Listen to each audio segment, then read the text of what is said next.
മഴ പെയ്ത കാരണം വേനലൊരു ശമനമുണ്ട്. പക്ഷേ മഴ പെയ്ത് കഴിഞ്ഞപ്പോൾ എല്ലാ ദിവസവും ആരെങ്കിലുമൊക്കെ മരിച്ചു കാണും, വാർത്തകൾ കാണും. ഇനി വരാൻ കിടക്കാണ്. എല്ലായിടത്തും തൃശ്ശൂരായാലും എല്ലായിടത്തും തിരുവനന്തപുരം എല്ലാം വെള്ളക്കെട്ട് രൂപപ്പെടുകയാണ്. അത് രണ്ട് കാരണങ്ങളായിരിക്കാം. ഒന്ന്, മഴക്കാല ശുചീകരണം കൃത്യമായി മുൻകരുതലോടുകൂടി മുൻകൂട്ടി ചെയ്യാത്തതിൻ്റെ ഒരു കാരണം. മറ്റൊന്നത് അതിതീവ്ര മഴയും കൂടിയായിരിക്കും. വളരെ ശക്തമായിട്ടുള്ള മഴയാണ്. പെട്ടെന്ന് ഒരു 2 മണിക്കൂർ തുടർച്ചയായിട്ട് കേരളത്തിൽ പെയ്താൽ, 3 മണിക്കൂർ പെയ്താൽ വെള്ളക്കെട്ടില്ലാത്ത ഭാഗം ഉണ്ടാവില്ല എന്നുള്ളതാണ്. എൻ്റെ വീട് കുറച്ച് ഉയർന്ന ഭാഗമായതുകൊണ്ട് അത്രത്തോളം ഓടമില്ല. പക്ഷേ ഈ അഗസ്റ്റിൻകുട്ടിൽ എന്ന കവിയുടെ ഒരു വീട് കനാലിൻ്റെ അല്ലെങ്കിൽ ഒരു കനാലിൻ്റെ തൊട്ടടുത്തുള്ള പറമ്പിലാണ്. അവിടെ വെള്ളം കയറിയതായി അഗസ്റ്റിൻ തന്നെ പറഞ്ഞിട്ടുണ്ട്. പ്രളയം പോലെയാണത്. അതുപോലെ തന്നെ 28-ാം വാർഡിലെ കുണ്ടോളി പാടത്തിൻ്റെ ഒറയാമ്പുറം പാടത്തിൻ്റെ മേൽക്കര, ആ മേൽക്കരയിൽ വളരെ കാലങ്ങൾ അവിടെ കുറച്ച് പേര് താമസിച്ച് കോർപ്പറേഷൻ്റെ സ്ഥലം കൊടുത്തിട്ടുള്ളതാണ്. ഇതവർക്ക് പട്ടയമൊന്നും അവർക്ക് കൊടുത്തിട്ടുമില്ല. ദരിദ്രരായവർ അന്വേഷിക്കാൻ ഈ അടുത്തിപ്പോൾ ഹരിതസേന അല്ലെങ്കിൽ ഈ നമ്മുടെ കുടുംബശ്രീ വേസ്റ്റുകളെല്ലാം കൂട്ടിയിട്ടിരിക്കുന്ന സ്ഥലമാണ് അവരുടെ വീടിൻ്റെ ഒരു ഭാഗം. ഈ മഴ വന്നപ്പോൾ അപ്പുറത്ത് വലിയൊരു കോർപ്പറേറ്റ് ഒരു സ്ഥലമൊക്കെ വാങ്ങിച്ചിട്ടുണ്ട്. അപ്പോൾ അവരുടെ വെള്ളം മുഴുവൻ മറ്റത് വിവിധ സ്ഥലങ്ങളിലേക്ക് പോകുമായിരുന്നു. ഇപ്പോൾ ഒറ്റ കോമ്പൗണ്ടായി മതിൽ കെട്ടിയപ്പോൾ ഒരു ഭാഗത്തേക്ക് മാത്രമാണ് വരും. അപ്പോൾ ഇവരുടെ ഈ 5, 10, 20 പേരുടെ വീടുകളുടെ ഇടയിൽ കൂടിയാണ് കടന്നു പോകുന്നത്. വീടൊക്കെ ഒലിച്ചു പോകുന്ന രീതിയിലാണ്. വെള്ളം കിണറൊക്കെ കലങ്ങി പോകും. കാലങ്ങളായിട്ടുള്ള പ്രശ്നങ്ങളാണ്. ഇത് മാത്രമല്ല സംഭവിക്കുന്നത്, ആ വെള്ളം ഇപ്പോൾ എന്തിടയ്ക്ക് വലിയൊരു കനാൽ ചാല് കോരിയിട്ടുണ്ട്. അപ്പോൾ ചിലർ പറഞ്ഞ ഈ വലിയ കോർപ്പറേറ്റ് കമ്പനിക്കാർക്ക് വേണ്ടിയിട്ടാണ് ചാല് കോരിയിട്ടുള്ളത് എന്ന് പറഞ്ഞു. അത് ചെന്ന് മുട്ടുന്നത് പാടത്തേക്കാണ്. അങ്ങനെ ഉണ്ടാകുമെന്ന് വെച്ചിട്ടുണ്ടെങ്കിൽ ഈ വെള്ളം മുഴുവൻ വിചാരിക്കാത്ത നേരത്ത് വരികയും ആ നെല്ല് നശിക്കുകയും ചെയ്യും. ഇപ്പോൾ സന്ദീപ് അവിടെ നെല്ല് നട്ടു, മുളയ്ക്കാറായതാണ്. വെള്ളം കുത്തിയൊലിച്ച് ഈ കനാലിൽ കൂടെ വന്ന് കുതിച്ച് പാഞ്ഞു വന്ന് ഇപ്പോൾ പകുതിയോളം മുളച്ച നെല്ല് നഷ്ടപ്പെട്ടു എന്നത് കൂടിയാണ്. ആരും കുറ്റപ്പെടുത്താനില്ല, ഇതിങ്ങനെ പറഞ്ഞു പോകണം. അപ്പോൾ അവിടെയുള്ള സങ്കടം പ്രയാസങ്ങളെല്ലാം ദൂരീകരിക്കേണ്ടതാണ് എത്രയും വേഗം എന്നാണ്. ഈ സന്ദർഭത്തിലാണ് ഇവിടെ നമ്മൾ പ്രളയത്തിൻ്റെ കാര്യം പറയുമ്പോൾ, അല്ലെങ്കിൽ മഴയുടെ കെടുതിയുടെ കാര്യം പറയുമ്പോൾ വടക്കേ ഇന്ത്യയിൽ ഉഷ്ണതരംഗത്തിൻ്റെ കാര്യമാണ്. ഞാൻ മനസ്സിലാക്കുന്നത് 10-50 അമ്പിൽ താഴെ ആളുകൾ ഇലക്ഷൻ ഡ്യൂട്ടിക്ക് നിശ്ചയിച്ച ആളുകൾ പോലും ദിവസം പോലും മരിച്ചിരിക്കുന്നു ഉഷ്ണതരംഗം മൂലം എന്നാണ്. അവിടെ വെള്ളം കിട്ടാതെ ഡൽഹിയിലെ ആളുകൾ വെള്ളം തരൂ എന്ന് പറയുകയാണ്. അത് രാഷ്ട്രീയവൽക്കരിക്കും കൂടി ചെയ്യണം പലപ്പോഴും. കേജ്രിവാൾ ആം ആദ്മി പാർട്ടിയെ തോൽപ്പിക്കാൻ വേണ്ടി ഹരിയാനയിൽ മറ്റൊരു നിന്നും വെള്ളം കൊടുക്കുന്നില്ല. BJP പറയുന്നു പഞ്ചാബിൽ നിന്ന് എടുത്തുകൂടെ, ഇത് രാഷ്ട്രീയ തട്ടിപ്പാണ്. പക്ഷേ പ്രശ്നം അനുഭവിക്കുന്നത് സാധാരണ ഒരു ടാങ്ക് ലോറി വരുമ്പോൾ 10-50 പൈപ്പുകളാണ് ഇട്ടിട്ടാണ് ആളുകൾ ഓടി പിടിക്കുന്നത്. 10-50 ഡിഗ്രി സെൽഷ്യസ് ആയി എന്നാണ്. റാണി ആൻഡ് അവിടെയാണ് ഇപ്പോൾ ഒരു ഷോപ്പുള്ളതാണെന്ന് എൻ്റെ വിശ്വാസം. അയാളുടെ വീഡിയോ ഒക്കെ ഞാൻ കാണാനിടയായി. 50 ഡിഗ്രി സെൽഷ്യസ് ആണ് ചൂട്, വെള്ളം കിട്ടാനുമില്ല. അങ്ങനെയുള്ളൊരു അവസ്ഥയിലാണ് കടന്നു പോകുന്നത്.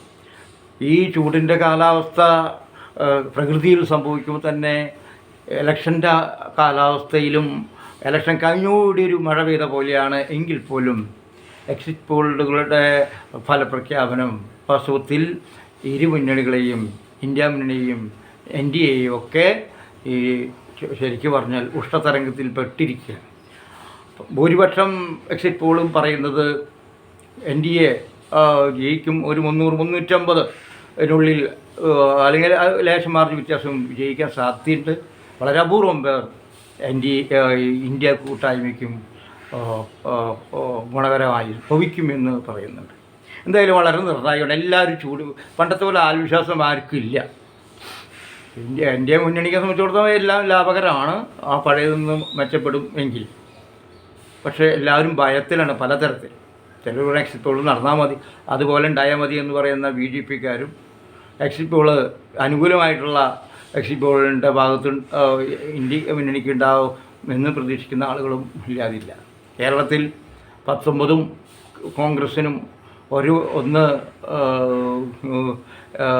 NDAയ്ക്കും എന്ന് പറയുന്ന LDFന് ഇല്ല എന്ന് പറയുന്നവരും 5 അല്ല LDFന് 5 എന്ന് പറയുന്നവരും 3 NDAയ്ക്ക് ഉണ്ടെന്നൊക്കെ പലതരത്തിൽ ഈ എക്സിറ്റ് പോളുകൾ എത്രത്തോളം നമുക്ക് വിശ്വസിക്കാൻ പറ്റുമെന്നുള്ളത് തീർച്ചയായിട്ടും ഈ നാളെ കഴിഞ്ഞ 4-ാം തീയതിക്ക് ശേഷം നമുക്ക് പറയാൻ സാധിക്കും. എന്തായാലും ഈ തിരഞ്ഞെടുപ്പ് വളരെ പ്രധാനപ്പെട്ടതാണ് എന്നുള്ളത് വാസ്തവമാണ്. എന്തായാലും ഒരു ഇന്ത്യയിൽ ഭരിക്കുന്ന BJPക്ക് എതിരായിട്ടുള്ള കൂട്ടായ്മ വർദ്ധിച്ചിട്ടുണ്ട്. അതിൻ്റെ പരിണതഫലം പിന്നീട് സംഭവിക്കും. എല്ലാവർക്കും ചൂട് പിടിച്ചിട്ട് തങ്ങളെല്ലാം ഒറ്റപ്പെട്ട് നിന്നാൽ പ്രശ്നം ഉണ്ടാവുമെന്ന് തോന്നലുണ്ടായിട്ടുള്ളത് നല്ലതാണ്.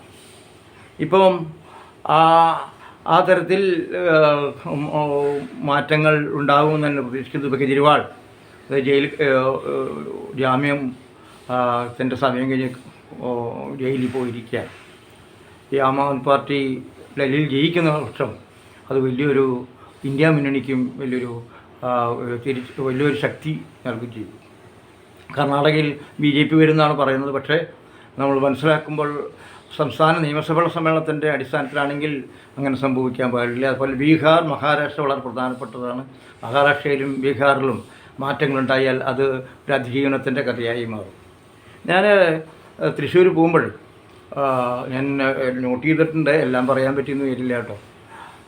പോകുമ്പോൾ ബസ്സിൽ കയറി എൻ്റെ തലപ്പാവ് കണ്ടിട്ടാണോ നരച്ച താടി കണ്ടിട്ടാണോ എന്നറിയില്ല, ഒരു അന്യ സംസ്ഥാന തൊഴിലാളിയാണ് ഇരിക്കാൻ പറഞ്ഞു. ഞാൻ അവിടെ ഇരുന്നു.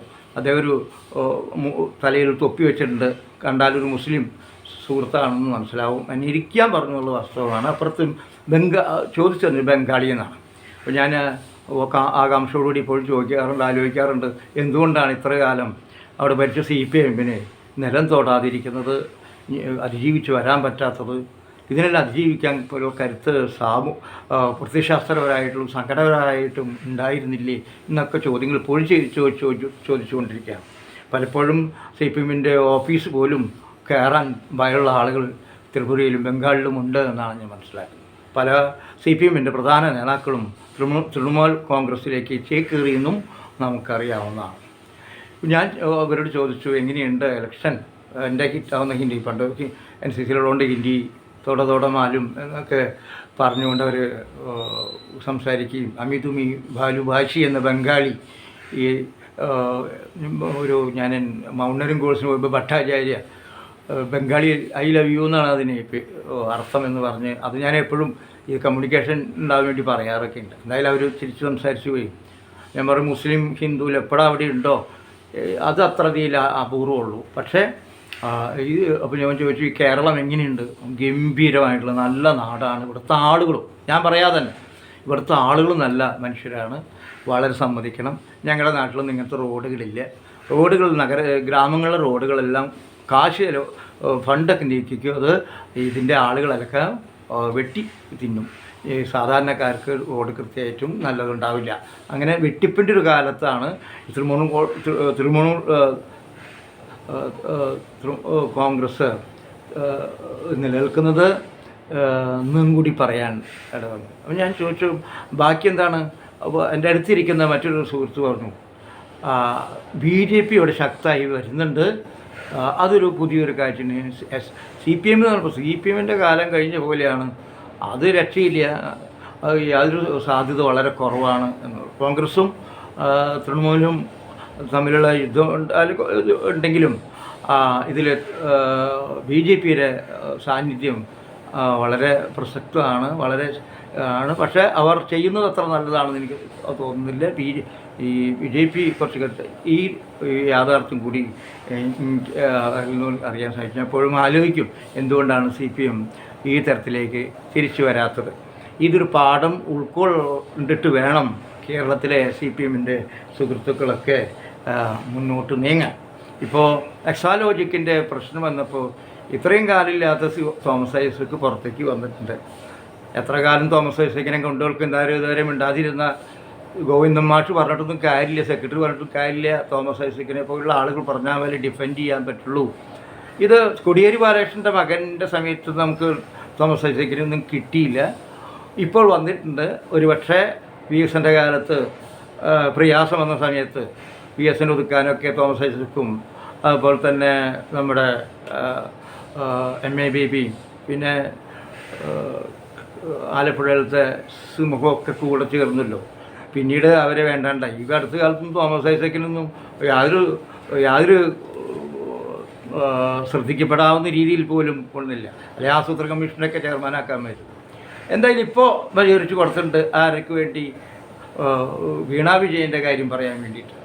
എന്തായാലും ഇപ്പോൾ ഹൈക്കോടതി തള്ളിയിട്ടുണ്ട് മാത്യു കുഴൽനാടൻ്റെ ഷോൺ ജോർജിൻ്റെ. വാസ്തവത്തിൽ ആ കമ്പനിയല്ല ഈ കമ്പനി ഇല്ല എന്നാണ്. പക്ഷേ ഇപ്പോഴും പ്രശ്നം ഒരു സേവനം നൽകാതെ എന്തിനാണ് പൈസ 1,72,00,000 രൂപ കൊടുക്കുന്നത് എന്താണെന്നൊരു ചുമതലയുണ്ട്. അത് പലരും ഇതുപോലെ വാങ്ങിക്കുന്നവരാണ്. ഇപ്പോൾ കുഞ്ഞാലിക്കുട്ടിയുടെ പേരിലൊക്കെ പേരിലുണ്ടോ, അല്ലെങ്കിൽ മറ്റൊരു ആവശ്യത്തിൻ്റെ പേരിലും ഈ കമ്പനികൾ കൊടുത്തിട്ടുള്ള കണക്കുകളൊക്കെ ഉണ്ട്. അപ്പോൾ ഈ രാഷ്ട്രീയ ആളുകൾക്ക് ഇങ്ങനെ പണം കിട്ടുന്നുള്ളത് സത്യമാണ്.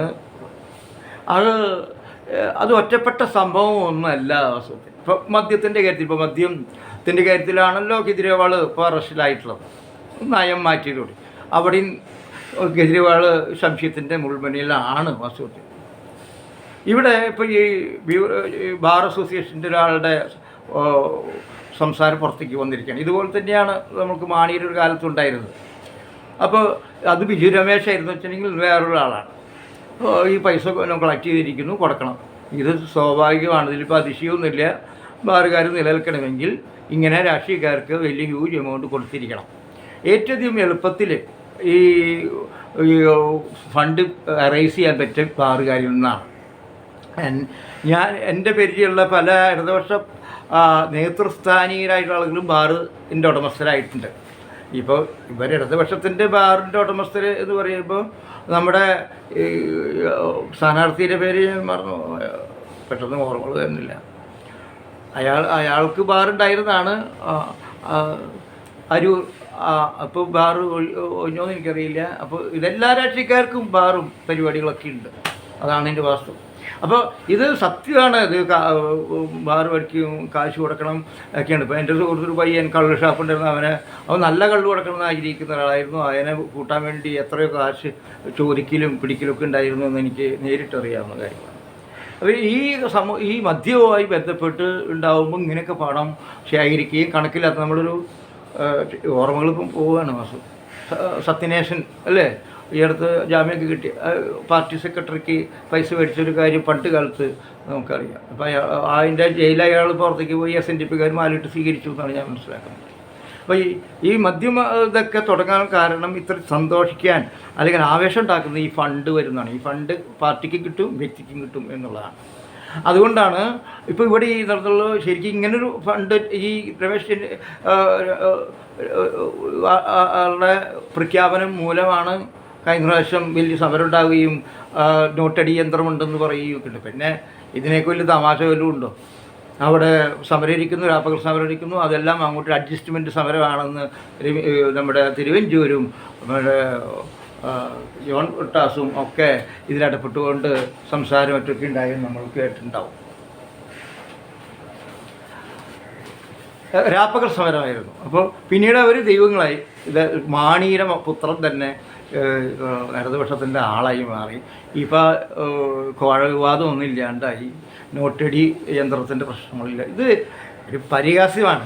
അതില്ലാതെ രാഷ്ട്രീയ പാർട്ടികൾക്ക് ന്യായീകരിക്കാം. പക്ഷേ മൊത്തത്തിൽ കേൾക്കുമ്പോൾ വൃത്തികെട്ട അല്ലെങ്കിൽ ന്യായീകരിക്കാൻ പറ്റാത്ത ഈ രാഷ്ട്രീയ പാർട്ടികളോട് തന്നെ അവജ്ഞ തോന്നുന്ന രീതിയിലേക്ക് മാറി. അത് അവസരത്തിൽ പുതിയ തലമുറ യഥാർത്ഥ രാഷ്ട്രീയത്തിലേക്ക് വരാതിരിക്കുകയും അവർ മറ്റുള്ള മേഖലയിലേക്ക് പോവുകയും ചെയ്യുകയാണ് ചെയ്യുന്നത്. അത് ഈ സോഷ്യൽ മീഡിയ വരുന്നതെല്ലാം അറിയാൻ നമുക്ക് സാധിക്കാം. അപ്പോൾ ഇവിടെ ഇത് വലിയ വിവാദമായി ഇപ്പോൾ കെട്ടടങ്ങിക്കൊണ്ടിരിക്കുകയാണ്. ഷോൺ ജോർജിൻ്റെ തള്ളി പോയിരിക്കുന്നു. കൃത്യമായിട്ട് എല്ലാവരും ഇതിൽ ഇൻവോൾവഡാണ് വാസ്തവത്തിൽ. അതുകൊണ്ടാണ് സംഭവിക്കുന്നത്. അപ്പോൾ എല്ലാവരും, എല്ലാ പാർട്ടിക്കാരും അതിൻ്റെ അനുവാദം അനുസരിച്ച് മാത്രം കുഴപ്പങ്ങൾ രേഖപ്പെടുത്താൻ പറ്റുള്ളൂ. എല്ലാവരും പുഴുക്കുത്തുകളുണ്ടാകും. ഒരു പ്രശ്നമില്ല എന്ന് പറഞ്ഞിട്ടുണ്ടെങ്കിൽ വളരെ വളരെ പ്രശ്നമുണ്ടെന്നാണ് ഞാൻ മനസ്സിലാക്കുന്നത്. അല്ലെങ്കിൽ ഇപ്പോൾ ഈ നമ്മുടെ കരുവന്നൂർ പ്രശ്നം ഉണ്ടാവില്ലല്ലോ. കരുവന്നൂർ പ്രശ്നം വന്നപ്പോൾ ആദ്യം അവിടുത്തെ അതിൻ്റെ പ്രധാനപ്പെട്ട പ്രവർത്തകരെല്ലാം പരാതിപ്പെട്ടതല്ലേ. ഇങ്ങനെ സംഭവിക്കുന്നുണ്ട്. ആരെങ്കിലും ശ്രദ്ധിച്ചോ? ഇതിപ്പോൾ കുട്ടല്ലൂർ എന്താ പ്രശ്നം? ഇപ്പം എന്നോട് ഞാൻ പറഞ്ഞല്ലോ, അതിൻ്റെ സെക്രട്ടറി ആളെന്നെ ഞാൻ കണ്ടിരുന്നു, വഴിക്ക് വെച്ച് കണ്ടിരുന്നു. അത് സത്യം ചെറിയ മാഷ്ക്ക് എല്ലാ ഡോക്യുമെൻറ്റ്സും ഞാൻ തരാം. ഞാൻ ഒരു അയാളെ ഇൻ്റർവ്യൂ ചെയ്യാനും കൂടി ആഗ്രഹമുണ്ട്. ഡോക്യുമെൻ്റ് എന്നിട്ട് പറയൂ.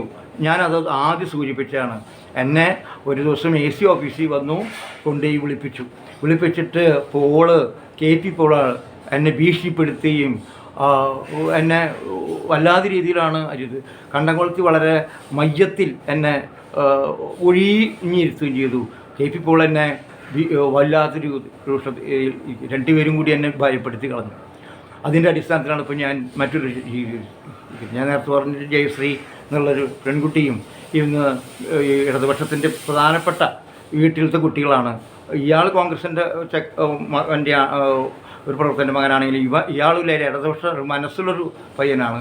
പക്ഷേ ഇവരെല്ലാം നിർബന്ധിക്കപ്പെട്ടിരിക്കുകയാണ് മറ്റുള്ളവർ. അവർ പറയും എന്നോട് നിർബന്ധം വരൂ കാണിച്ചു തരാം. ഞാൻ പറഞ്ഞിരിക്കുകയാണ് ഫയലൊക്കെ തരും, നമുക്ക് നോക്കാം, നമുക്ക് ശ്രദ്ധിക്കാം, നിൻ്റെ സമരം ശരിയാണെങ്കിൽ നിൻ്റെ കൂടെ ഞങ്ങൾ നിൽക്കും.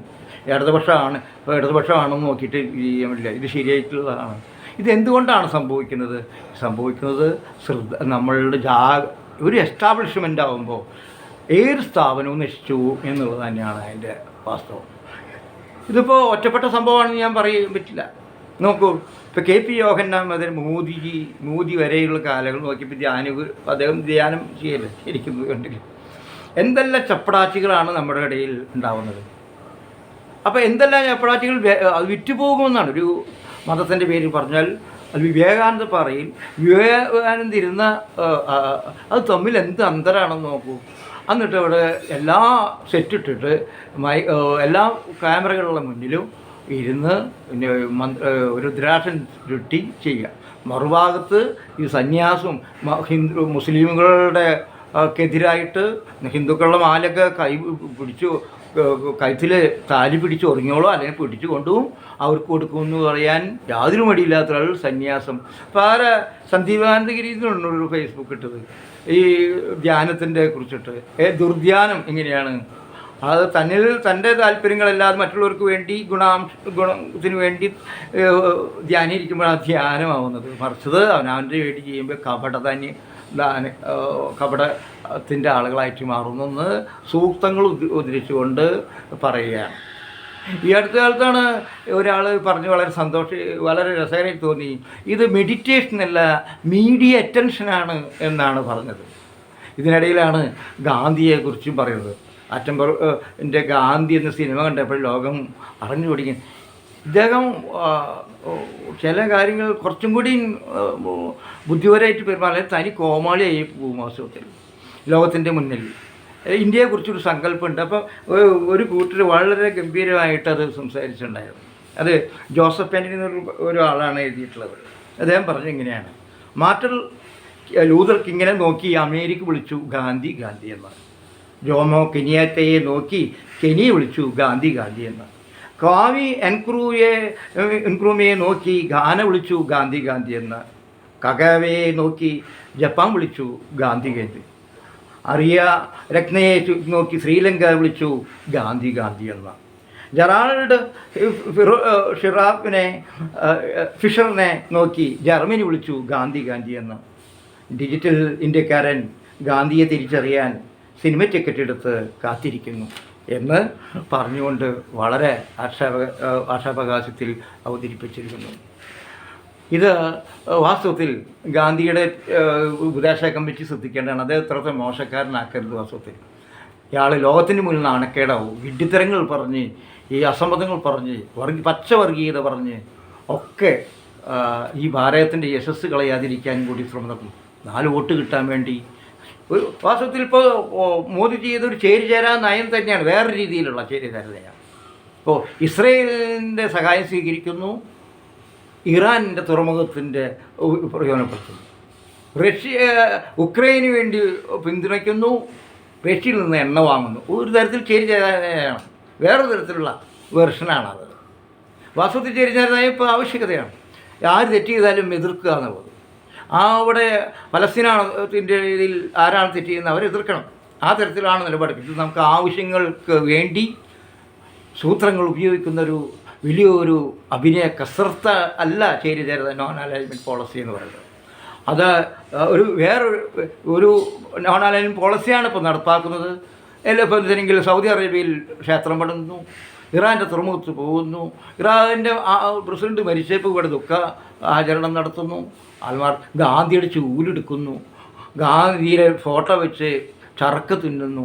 ഇങ്ങനെയുള്ള കസർത്തുകളിലൂടെയാണ് ഈ കസർത്തുകളൊക്കെ വിജയിക്കുന്നു എന്നുള്ളത് കൊണ്ടാണ് ഇത്തരം കപട ദൈവങ്ങളും കപട നേതാക്കളും വിജയിക്കുന്നത്. ഇത് അയാളും മാത്രം കുറ്റമല്ല, ഈ എല്ലാ ആളുകളും തൊഴിലാളി വർഗത്തിൻ്റെ പേര് പറഞ്ഞുകൊണ്ട് തൊഴിലാളി വർഗത്തിൻ്റെ പ്രയാസങ്ങൾ, പട്ടിണിക്കാരുടെ പ്രയാസം മനസ്സിലാക്കാൻ, അതിനെ അതിജീവിക്കാൻ, അതിന് പഠിക്കാൻ, തത്വശാസ്ത്ര ശക്തി സംബന്ധമായ കാര്യങ്ങളിൽ കൃത്യത വരുത്താൻ, വിദേശയാത്ര നടത്താൻ നാം ശ്രമിക്കണം. നടന്നുപോയാൽ തൊഴിലാളികൾ കണ്ടാൽ അവരെ വേദന സഹിക്കാൻ പറ്റാത്തതുകൊണ്ട് വലിയ വിമാനങ്ങളിൽ പോകാൻ തയ്യാറാവും. ചെറുകിട തട്ടുകടയിൽ പോയി ഭക്ഷണം കഴിക്കുമ്പോൾ ചുറ്റുപാടുള്ള ഭിക്ഷക്കാരെ കാണുമ്പോൾ നെഞ്ചിടിച്ച് മരിക്കാതിരിക്കാൻ 5 സ്റ്റാർ ഹോട്ടലിൽ മുറിയെടുത്ത് അവിടെ വിനോദ കേന്ദ്രങ്ങളിൽ പോയി തിരിച്ചു വരുന്ന തൊഴിലാളി നേതാക്കൾ ഗാന്ധിയെക്കുറിച്ച് 3 പുറത്ത് ചെരുപ്പ്, അകത്ത് ചെരുപ്പ്, എയർ കണ്ടീഷൻ കാറുകളിൽ സഞ്ചരിച്ച് എല്ലാവിധ അഴിമതി നടത്തി ഗാന്ധി ഖദറിട്ട്, പോളിസ്റ്റർ ഖദറിട്ട് നടക്കുന്ന ആളുകൾ. ഇപ്പോൾ ഗാന്ധി ഭക്തന്മാർ വേറെ തൊപ്പി വെച്ച് നടക്കുന്നവരുമുണ്ട്. ചിലവരൊക്കെ മദ്യവിരുദ്ധ സമിതിയിലത്തെ ആളുകളും ഇവിടെ വെച്ച് തൊപ്പി ധരിക്കുകയും പോരിൽ മുമ്പ് തൊപ്പി ഊരുകയും ചെയ്യുന്ന അങ്ങനെ അവരൊക്കെ വിജയിച്ചു പോകുന്ന ആളാണ്. വാസ്തവത്തിൽ ഗാന്ധിയുടെ പേരിൽ, നാരായണ ഗുരുവിൻ്റെ പേരിൽ, ഒരാൾ നാരായണ ഗുരുവിൻ്റെ പേരിലാണ് ചാരായത്തിൻ്റെയും മദ്യത്തിൻ്റെയും കള്ള് ഷാപ്പിൻ്റെയും ലേലം നടക്കുന്നത്. ഇത് ചെത്തരുത്, കുടിക്കരുത്, വിൽക്കരുത്, ചെത്തിയാൻ നാറും എന്ന് പറഞ്ഞൊരു ഇതാണ്. ഇനി മറ്റൊരു ദൈവങ്ങളുടെ വേറെ രൂപം കടന്നു പോവാം. ഇപ്പോൾ ഈ അടുത്തല്ല DK ശിവകുമാർ പറഞ്ഞ് മൃഗബലി നടത്തിയിട്ടുണ്ട്. ഉണ്ടാവാൻ സാധ്യതയുണ്ട്. അത് അദ്ദേഹം DK ശിവകുമാർ ഭയന്നിരിക്കുന്നു. എന്താ കാരണം വെച്ചിട്ടുണ്ടെങ്കിൽ അദ്ദേഹം മൃഗബലിയിൽ വിശ്വസിക്കുന്നുണ്ട്. മൃഗബലി നിർത്തി കഴിഞ്ഞാൽ തൻ്റെ അവസാനിക്കുമെന്നൊക്കെ കരുതുന്ന ആളുകളാണെങ്കിൽ അന്ധവിശ്വാസികളാണ്. അല്ലെങ്കിൽ ഇപ്പോൾ ഇന്ന കാലത്ത് മൃഗബലി നിർത്തുകയാണെങ്കിൽ എന്നാൽ എല്ലാവർക്കും 1000 മൃഗങ്ങൾക്ക് വന്നു കഴിഞ്ഞാൽ ഒരാളെ അവസാനിപ്പിക്കാൻ പറ്റില്ല നമുക്കറിയാം. അല്ലെങ്കിൽ മൃഗബലി നിർത്തിയപ്പോൾ കൊറോണ അവസാനിച്ചില്ല, പ്രളയം അവസാനിച്ചില്ല. അങ്ങനെയൊന്നും ദൈവങ്ങൾക്കും ഈ വിശ്വാസങ്ങൾക്കൊന്നും ശക്തിയില്ല എന്ന് സാമാന്യ രീതിയിൽ മനസ്സിലാക്കാൻ സാധിക്കും. പക്ഷേ ആളുകളെ പറ്റിക്കാൻ ഇതൊക്കെ പറ്റും. അതിൽ DK ശിവകുമാറും ഈ അന്ധവിശ്വാസിയാണെന്നാണ് ഇവിടെ ഒന്ന് പറഞ്ഞതിനർത്ഥം. നടന്നിട്ടില്ല എന്ന് പറയാൻ പറ്റില്ല, നടന്നിട്ടുണ്ടാകാം എന്നാണ് എൻ്റെ വിശ്വാസം. കാരണം പാലക്കാട് ഭാഗത്ത് ഞങ്ങൾ ഈ പശു സംരക്ഷണവുമായി ബന്ധപ്പെട്ട് അന്വേഷിച്ചപ്പോൾ ഒരുപാട് 100 കണക്കിന് ആട്ടങ്ങളെ ബലി കൊടുക്കുന്നുണ്ട്. അത് ഈ മൃഗബലിയുടെ കാര്യത്തിലല്ല, ബലി അവിടെ തടയാൻ ഒരാൾക്കും ധൈര്യമില്ല. വലിയൊരു ഗ്യാങ്ങാണ്. അങ്ങനെ തടയാൻ അതിനെതിരായിട്ട് ശ്രമം നടത്തിയ ആളുകളുടെ പിന്നാലെ ആളുകൾ എത്തി എന്നുള്ള കാര്യം എന്നോട് പറഞ്ഞ കാര്യം ഞാൻ പുറത്തെടുക്കുകയാണ്. ഇപ്പോൾ കേരളത്തിൽ ഈ തരത്തിൽ ബലി നടക്കുന്നു. കോഴിവെട്ട് വേറെ നടക്കുന്നുണ്ടല്ലോ, അത് വേറെയാണ്. ഒരു കോഴിവെട്ടിൻ്റെ ഞാൻ കുണ്ടോളി അമ്പലം പണ്ട് കാലത്ത് സാംബശിവൻ്റെ കഥാപ്രസംഗം പോലും നടന്ന സ്ഥലമായിരുന്നു. പിന്നീട് അവിടെ കോഴിവെട്ടും ചാരായും ഒക്കെ ആയി. നമ്മുടെ ഇടതുപക്ഷ ആളുകളാണ് അതിൻ്റെ എല്ലാവരും വാസ്തവത്തിൽ അതിൽ. അപ്പോൾ ഒരു പയ്യൻ അവൻ ഇടതുപക്ഷത്തിൻ്റെ നല്ല, പക്ഷേ അവൻ്റെ മനസ്സ് ഇടതുപക്ഷമാണ്. ഞാൻ സന്ദീപ് എന്ന് പറഞ്ഞ സന്തോഷം കൊണ്ടുപോയി, എനിക്ക് വളരെ ഇഷ്ടപ്പെട്ടു. ഞാൻ പറഞ്ഞില്ല, അവൻ കൃഷിയും പരിപാടിയും, അവൻ കള്ള് ഷാപ്പ് കോൺട്രാക്ടറായിരുന്നു. ഞങ്ങളൊക്കെ പറഞ്ഞു അത് വേണ്ടതാന്നൊക്കെ പറഞ്ഞ് അവൻ നിർത്തി പാവം. അപ്പോൾ ഞാൻ ആലോചിക്കുക, വെറുതെ അവനെ അങ്ങനെ ചെയ്യാൻ പാടുണ്ടോ, കാശ് ഇത്രയും കിട്ടുന്നതല്ലേ. പക്ഷേ ഞാൻ പറഞ്ഞു ഇതെല്ലാം നിർത്ത്, എന്തോ അവൻ കൊടുക്കുന്ന കള്ളും നല്ല കള്ള് കൊടുക്കണമെന്നായിരിക്കുന്നത്. കള്ള് മോശമായിട്ടല്ല, നല്ല കള്ള് കൊടുക്കാൻ വേണ്ടി വാദിച്ച് സമരത്തിച്ച് തൊഴിലാളികൾക്ക് നല്ല കൂലി കൊടുത്ത് അവനത് അവസാനിപ്പിക്കുകയാണ് ചെയ്തത്. അപ്പോൾ അവൻ ഈ ഭരണസമിതിയിലേക്ക് ചെന്നപ്പോൾ ഈ കോഴിവെട്ട് നിർത്തി, അത് കുമ്പളങ്ങ വെട്ടിയാലും ഇത് നടപ്പാവുന്നത് ഇതിൽ എഴുതിയിട്ടുണ്ട്, ഇത് വേണം നടപ്പാക്കുക. അതിനെതിർത്തത് ഇടതുപക്ഷ പ്രവർത്തകരാണ് എന്നുള്ളത് വൈരുദ്ധ്യമാണ്. എന്നിട്ട് അവൻ വലിയൊരു വിരുദ്ധനായി മാറി, പാർട്ടി വിരുദ്ധനാക്കി മാറ്റുകയും ചെയ്തു. ഇത് പിന്നെ സാന്ദർഭികമായിട്ട് ഞാൻ പറഞ്ഞു എന്ന് മാത്രം. ഞാൻ പറഞ്ഞു വന്നത് നമ്മുടെ നാട്ടിലുണ്ടാകുന്ന ദൈവങ്ങളും അന്ധവിശ്വാസങ്ങളും എത്രത്തോളം കൂടിപ്പോയിട്ടുണ്ടെന്ന് അറിയിക്കാൻ വേണ്ടിയാണ്. ഇപ്പോൾ അവിടെ തന്നെ തെക്കൻ ജില്ലയിൽ ഒരു ദൈവം വലിയ ദൈവം വളർന്നു വന്നിട്ടുണ്ട്. DFIക്ക് അനക്കില്ല, ശാസ്ത്രീയ പരിഷത്തിற்கு ആർക്കും അനക്കില്ല. വലിയ ദൈവമാണ് വളർന്നു വന്നിട്ടുണ്ട്. കാറുകളൊക്കെ ചെറുപ്പെടുന്ന് കയറി വന്നിട്ടുണ്ട്. ഒരുപാട് ദൈവങ്ങളല്ലാണ്ട് തന്നെ മുളച്ചിട്ടുണ്ട്.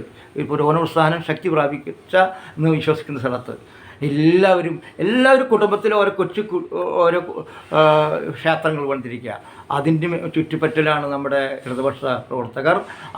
ആൾ മരിച്ചാൽ, അച്ഛൻ മരിച്ചാൽ, അമ്മ മരിച്ചാൽ, എല്ലാവരും മരിച്ചാലും ഈ ഞങ്ങളിലില്ല ഹൈന്ദവ രക്തം, ഞങ്ങളിലില്ല മുസ്ലിം രക്തം, ഞങ്ങളിലില്ല ക്രിസ്ത്യൻ രക്തം, ഞങ്ങളിൽ മാനവ രക്തം എന്നൊക്കെ ഘോരഘോരം സംസാരിക്കും. പ്രസംഗിച്ചിട്ട് സെക്കൻഡ് കഴിഞ്ഞിട്ടില്ല ഇവിടെ വന്ന് അദ്ദേഹം ഈ ശരീരത്തിന് മുന്നിൽ ഈ ഇതെല്ലാം ചെയ്യാൻ യാതൊരു പ്രയാസം ഉണ്ടാവില്ല, ആരും ചോദിക്കുന്നുമില്ല. ഞാൻ പറഞ്ഞത് മറ്റൊരാളെ കുറിച്ചിട്ടാണ്. ഈ അടുത്ത കാലത്താണ് നമ്മുടെ KP യോഹന്നാൻ, അത് പറയാൻ പാടില്ല, മെത്രാപോലിത്ത മരിച്ചത്. അപ്പോൾ KP യോഹന്നാൻ താറാവിന് നോക്കുന്നൊരു പയ്യനായിരുന്നു. ആ പയ്യനിൽ നിന്ന് അദ്ദേഹം വളർന്ന് ഒരു അമേരിക്കയിൽ പാസ്റ്ററെ കൂടെ പോയി ബൈബിൾ പഠിച്ചു, ഇംഗ്ലീഷ് പഠിച്ചു. അവർ ഭേദപ്പെട്ടൊരു സ്ത്രീയെ വിവാഹം കഴിക്കുകയും ചെയ്തു. ആദ്യകാലങ്ങളിൽ അവരുടെ ഭാഷയിൽ പറഞ്ഞ 2 തരം KP യോഹന്നാന്മാരുണ്ട്. ഒന്ന് ആദ്യത്തെ യോഹന്നാൻ, രണ്ടാമത് മറ്റൊരു യോഹന്നാൻ, മെത്രാപൊലിത്ത യോഹന്നാൻ. അപ്പോൾ വലുതാവുന്നു. അദ്ദേഹം ഒരുപാട് ആളുകൾക്ക് ഇവിടുത്തെ ആളുകളുടെ കഷ്ടപ്പാടുകളുടെ ഫോട്ടോ ആത്മീയ യാത്ര നടത്തുന്നു. ഈ ആത്മീയ യാത്രയുടെ ഒരു വീഡിയോ ഇപ്പോഴും ഇറങ്ങുന്നുണ്ട്. മനുഷ്യരോട് പറയുന്നത് നിൻ്റെ ജീവൻ ഫൂ എന്ന് പറയുന്ന പോലെയാണ്. ഫൂ, അദ്ദേഹം പറയുന്ന ആ ഭാഷ തന്നെ, ആ ഫൂ എന്ന് പറയുന്ന അദ്ദേഹത്തിനറിയാം ജനങ്ങളെ പറ്റിക്കാനാണ്. ഇങ്ങനെ മരണത്തെക്കുറിച്ച് പറയുമ്പോൾ ആളുകൾക്ക് ഭയം ഉണ്ടാവും. അദ്ദേഹത്തിന് ഭയമില്ല. അദ്ദേഹം 1000 കൊല്ലം ജീവിക്കുന്നു വിശ്വസിച്ചു. അതാണ് എനിക്ക് തോന്നിയത്. അത് അവിടെ നിന്ന് പോയി കഴിഞ്ഞാൽ ആത്മീയത്രയുടെ കൂട്ടും പരിപാടി ലോകത്തിൽ സ്ഥലങ്ങളുണ്ട്. സ്ഥലങ്ങൾ മേടിക്കാൻ തുടങ്ങുന്നു. അങ്ങനെ മേടിക്കാൻ തുടങ്ങുമ്പോഴാണ് ലീഗൽ പ്രശ്നം വരുന്നത്. ഫോറിൻ ഫണ്ട് വരുന്നു.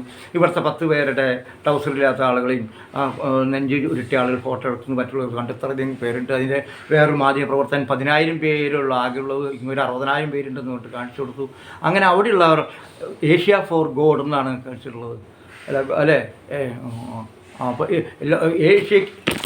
ഏഷ്യയ്ക്ക് വേണ്ടി എന്ന് പറഞ്ഞപ്പോൾ അവിടുത്തെ സായിപ്പന്മാരൊക്കെ വലിയ വിശ്വസിച്ചു. ഏഷ്യയിലെ എല്ലാവർക്കും വേണ്ടിയിട്ട് നടത്തുന്ന ഒരാളാണല്ലോ അതെല്ലാം കരുതി ഇത് തട്ടിയിട്ട് ലക്ഷം ചെറിയ സൂത്രപ്പണിയുമ്പോഴാണ് ഇതൊക്കെ നടക്കുന്നത്. അങ്ങനെ അവർ ചിലവരൊക്കെ വീടും പണയം വെച്ച് കൊടുത്തു, പറ്റിക്കപ്പെട്ടു. അവിടുത്തെ ഉള്ള കോടതികളിൽ ശിക്ഷിക്കപ്പെട്ടു എന്നും കേൾക്കുന്നു. ഇപ്പോൾ ഭയങ്കര മരിച്ചതാണോ കൊന്നതാണോ എന്നത് ഞാൻ പറഞ്ഞു വന്നത്. അങ്ങനെ KP യോഹന്നാൻ കാശ് വന്നപ്പോൾ കപിൽ സിബിൽ പറഞ്ഞു എന്നല്ല എല്ലാവർക്കും അറിയാം, നിങ്ങൾ ഇതൊരു പൗരോഹിത്യ സഭയായിട്ട് മാറ്റും, അപ്പോൾ ഇഷ്ടം പോലെ പൈസ കൊണ്ടുവരാം, അങ്ങനെ നിങ്ങൾക്ക് ധൈര്യമായിട്ട് സ്ഥലം. അങ്ങനെ അദ്ദേഹം മാറുന്നു. ഒരു CSI ബിഷപ്പ്, ഒരു കള്ള ഇബിലീസായിട്ടുള്ള ഒരു CSI ബിഷപ്പ്, എല്ലാവരും ഉണ്ട്.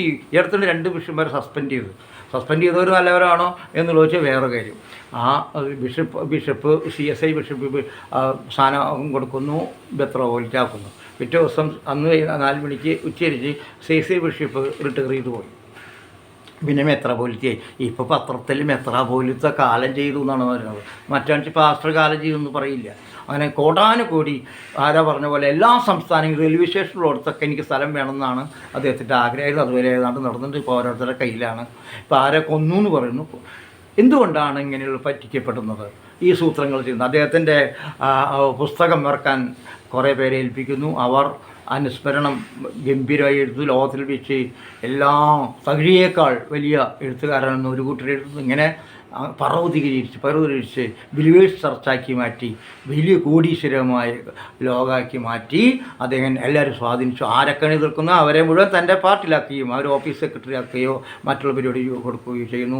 ഇപ്പോൾ എയറോഡ്രോം വരും ബിലീവേഴ്സ് സ്റ്റേഷൻ. അപ്പോൾ ചിലർ പറഞ്ഞത് CPI വിരുദ്ധരായിട്ടുള്ളത്, അത് CPIൻ്റെ പണിയാണ് അവിടെ കൊന്നതെന്നും കൂടി പറയുന്ന വിരുദ്ധന്മാരുണ്ട് നമ്മുടെ നാട്ടിൽ. എന്തായാലും ഇത് നമ്മുടെ നാട്ടിൽ നടന്നതാണ്. ഇത്രയും പച്ചയായ സൂത്രങ്ങൾ നടത്തും, കാപുട്യം കാണിക്കും. എന്നിട്ട് തൻ്റെ കൂടെയുള്ള യാതൊരു ബന്ധമില്ലാത്ത ആളുകളെയൊക്കെ ബിഷപ്പ്മാരായി 19 ബിഷപ്പ്മാരുണ്ടെന്നാണ്. വാസ്തവത്തിൽ ഒരു കാര്യം ശരിയാണ് എനിക്ക് തോന്നുന്നു. കെ പി യോഹന്നാൻ നമ്മുടെ ഇവിടെയുള്ള ബിഷപ്പ്മാരെക്കാൾ വിവരം വിദ്യാഭ്യാസം ഈ കാര്യത്തിലുണ്ടെന്നാണ് എനിക്ക് തോന്നുന്നത്. നമ്മുടെ പല ബിഷപ്പുമാരും ചെറുപ്പക്കാർ ബിഷപ്പ് കയ്യിൽ മോതിരിട്ടിട്ട് അങ്ങോട്ട് മുത്താൻ കൊടുക്കുമ്പോൾ അവരോട് ജനങ്ങളോട് പറയണം, എനിക്ക് ദൈവ സാന്നിധ്യമൊന്നും ഇല്ല കേട്ടോ, അതൊരു അലങ്കാര പരിപാടി എന്ന് പറയാനുള്ള മര്യാദയെങ്കിലും ചെയ്യണം. അതിന് പേര് ഇത് ദൈവത്തിൻ്റെ ഒരു പരിപാടിയാണ്, ഞങ്ങൾ ദൈവത്തിൻ്റെ നേരിട്ട് അനുഗ്രഹം നൽകുന്നവരായിട്ട് തോന്നിപ്പിക്കുന്ന രീതിയിൽ അങ്ങോട്ട് നിൽപ്പ് കണ്ടിട്ടുണ്ടെങ്കിൽ ഉണ്ടല്ലോ എനിക്ക് ചിരി വരും. വാസ്തവത്തിൽ എനിക്ക് കുറച്ച് ബിഷപ്പ്മാരെ തൊട്ടടുത്ത് കാണുമ്പോൾ ഞാൻ കൈ മുത്താൻ പോകാറില്ല കാലങ്ങളായിട്ട്. എൻ്റെ വലിയ ഒരു പ്രാവശ്യം മുത്തി ഞങ്ങൾക്ക് വിഷമം ഉണ്ടാവണം. പക്ഷേ അദ്ദേഹത്തിൻ്റെ ഗുണം എനിക്ക് കിട്ടി. ഞാൻ അദ്ദേഹത്തിൻ്റെ അരമനയിൽ പോകാറുണ്ട്. അദ്ദേഹം ചെറുപ്പത്തിൽ തന്നെ ഈ ഒരു ആശ്രമവാസി പോലെ ജീവിക്കുന്ന ആളാണെന്ന് എനിക്കറിയാം. അപ്പോൾ അത് ചെന്ന് ചോദിച്ചു, വലിയ ഈ നിങ്ങളിങ്ങനെ സഭയുടെ മേലധ്യക്ഷനായിട്ട് ഈ പള്ളിയിലത്തെ സ്കൂളുകൾക്ക് ഇങ്ങനെ ഡൊണേഷൻ മേടിക്കുന്നത് ശരിയാണോ? അത് ശരിയല്ലല്ലോ, നിങ്ങൾക്ക് തടയേണ്ടതല്ലേ? അപ്പോൾ എനിക്ക് അത്ഭുതം തോന്നി. ന്യായീകരിച്ചു, ഞാൻ അത്ര വലിയ മഹാനല്ല, അതുകൊണ്ട് എനിക്ക് തടയാൻ പറ്റില്ല എന്ന് പറഞ്ഞാൽ എനിക്ക് വളരെ സന്തോഷം തോന്നി. തങ്ങൾക്ക് പറ്റില്ല എന്ന് പറയണം, താൻ ദൈവമല്ലെന്ന് പറയണം. ഇവരും ദൈവമല്ല സത്യത്തിൽ. പക്ഷേ ചിലവർക്കൊക്കെ സമാധാനം കൊടുക്കാൻ സാധിച്ചു വരും ചില വാക്കുകൊണ്ട് പ്രവൃത്തിക്കൊണ്ട്. അല്ലാണ്ട് ദൈവം ഉണ്ടോയെന്ന് തന്നെ വേറെ കാര്യം, മറ്റൊരു ചോദ്യമാണ്. ദൈവം ഇവർക്ക് ഉള്ളിലൂടെയാണ് സഞ്ചരിക്കണതെന്ന് പറയുന്നത് ശുദ്ധ തട്ടിപ്പാണ്. ഇവർക്ക് ഒരു കഴിവില്ല എന്ന് ഈ കോവിഡ് കാലത്ത് അറിയാം. ശുദ്ധ കള്ളന്മാരും സൂത്രശാലികളുമായിട്ടുള്ള ഫ്രാങ്കോ ബിഷപ്പ്മാരെ പോലെ എല്ലാ സഭയിലും ഉണ്ട്, എല്ലായിടത്തും ഉണ്ട് എന്നുള്ള കാര്യം ഞാൻ പറഞ്ഞു വന്നത്.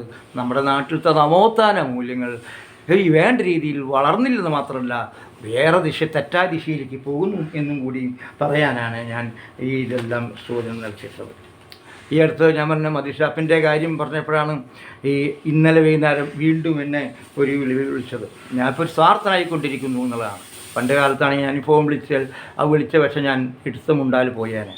അവരെന്നെ വിളിച്ചു ചേട്ടൻ വരണം, ഉടനടി വരണം, അദ്ദേഹം തൊഴിലും തരുന്നില്ല, ഞാൻ എന്താണ് ചെയ്യേണ്ടതെന്നൊക്കെ പറഞ്ഞു. ഒന്ന് അദ്ദേഹത്തെ കണ്ട് സംസാരിക്കണം. പണ്ട് കാലത്താണെങ്കിൽ ഞാൻ പോകുമായിരുന്നു. ഇപ്പോൾ ഞാൻ കുറച്ചുകൂടി സ്വാർത്ഥനായിട്ടുണ്ടെന്നാണ് എൻ്റെ വിശ്വാസം. അപ്പോൾ ഞാൻ എന്ത് ചെയ്തു, എനിക്ക് വാസ്തവത്തിൽ എനിക്ക് പോകേണ്ടതുണ്ട്, അമ്മയുടെ വീട്ടിൽ പോകണം. ഇന്നലെ എൻ്റെ ബർത്ത്ഡേ ആയിരുന്നു. സാന്ദർഭമായിട്ട് ഞാൻ പറയട്ടെ, 64 വയസ്സ് ഞാൻ വിശ്വസിക്കുന്നില്ല. 54 വയസ്സ് അയക്കുന്നൊക്കെ ഒരു തോന്നലുണ്ട്. 64 ആയോ എന്ന് ചോദിച്ചു. പക്ഷേ ശാരീരിക മാനസികമായിട്ട് വ്യത്യാസമുണ്ട്, ടെൻഷൻ എടുക്കാൻ പറ്റുന്നില്ല. അപ്പോൾ അമ്മയുടെ അടുത്ത് പോയി കാണണമെന്നുണ്ട്, പായസം ഉണ്ടാക്കി പോകാറുണ്ട്. ഇതിനിടയിൽ പറയട്ടെ, എനിക്ക് വേണ്ടി വിഷ് ചെയ്ത ഞാൻ ഈ ഫേസ്ബുക്കിൽ ഈ നമ്മുടെ സോഷ്യൽ മീഡിയ ഒരു കാര്യം ഫേസ്ബുക്കുകാരൻ നമ്മൾ ഉറപ്പെടുത്തും, ഇന്ന ആളുടെ ജന്മദിനം നടന്നൊക്കെ എൻ്റെ ജന്മദിനം നിങ്ങൾ ഉറപ്പെടുത്തി എനിക്ക് വിഷ് ചെയ്തിട്ടുണ്ട്. അവർക്കൊക്കെ ഞാൻ ഇപ്പോൾ ഒരു കാര്യം ചെയ്യുന്നുണ്ട്, എല്ലാവർക്കും വിഷ് ചെയ്യും. ഇന്നലെയാണ് നോക്കിയപ്പോൾ പലരും ഇത്ര വയസ്സായി നോക്കും, ചിലർ ഇത്ര വയസ്സ് കുറവ് ആണെന്ന് എനിക്ക് തോന്നുന്നു ഓരോരുത്തർ കേൾക്കുമ്പോൾ. അപ്പോൾ ഞാൻ അറിയാത്ത ആളുകൾക്ക് വിഷ് ചെയ്തിട്ടുണ്ട്. അവർ തെറ്റിദ്ധരിക്കട്ടെ, നിങ്ങൾ ദ്രോഹിക്കാനൊന്നല്ല. ഒരു വിഷയനോട് നല്ലതല്ല. ഒരു മനുഷ്യൻ ജന്മദിനം നടക്കുമ്പോൾ നമ്മൾ അയാളെ ഒരു സന്തോഷം അറിയിക്കുന്നത് നല്ല കാര്യങ്ങളുകൊണ്ടാണ് അങ്ങനെ ചെയ്തത്. നിങ്ങളുടെ സ്വാതന്ത്ര്യം കൈയെടുത്തതല്ല എന്നും കൂടി സ്വാതന്ത്ര്യമായിട്ട് പറയട്ടെ. ഞാൻ പറഞ്ഞു വന്നത് ഈ ഇന്നലെ വിളിച്ച കാര്യമാണ്. അപ്പോൾ ഞാൻ പോകാൻ നിൽക്കണേ, അതുകൊണ്ട് ഞാൻ അവരോട് പറഞ്ഞു ഒരു കാര്യം ചെയ്യാം. ഇപ്പോൾ മദ്യപിച്ചിട്ടിരിക്കണം, ഞാൻ ചെന്നിട്ട് വർത്താനം കൊണ്ടൊരു കാര്യം വരില്ല. ഞാൻ ബുദ്ധിപൂർവ്വം പറഞ്ഞാണ് വാസ്തവത്തിൽ, അത് സത്യമാണ് താനും.